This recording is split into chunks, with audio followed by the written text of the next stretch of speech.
بسم اللہ الرحمن الرحیم۔ حاضرین، آج ہم یہ مسئلہ بیان کریں گے، انبیاء اور رسولوں کے بعد آدم علیہ السلام کی امت سے لے کر قیامت کی صبح تک جو سب سے افضل انسان ہے اس کا نام حضرت ابوبکر صدیق رضی اللہ تعالی عنہ ہے۔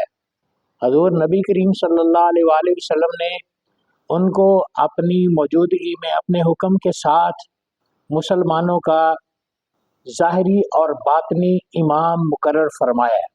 حضور علیہ وسلم نے فرمایا، مرو ابا بکر فلیصلی بالناس، ابو بکر صدیق رضی اللہ عنہ کو کہو کہ وہ میرے مصلی پر کھڑے ہو کے نماز پڑھائیں۔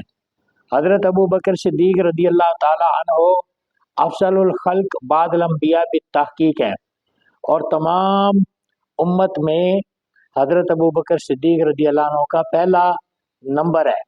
حضرت ابو بکر صدیق رضی اللہ عنہ خلیفہ راشد پہلے نمبر پر ہے۔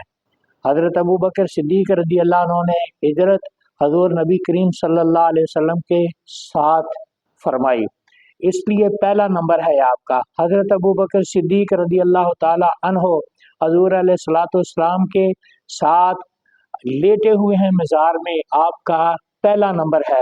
حضرت ابو بکر صدیق رضی اللہ تعالی عنہ حضور صلی اللہ علیہ وآلہ وسلم کے سب سے زیادہ پیارے خلیفہ ہیں، آپ کا نمبر پہلا ہے۔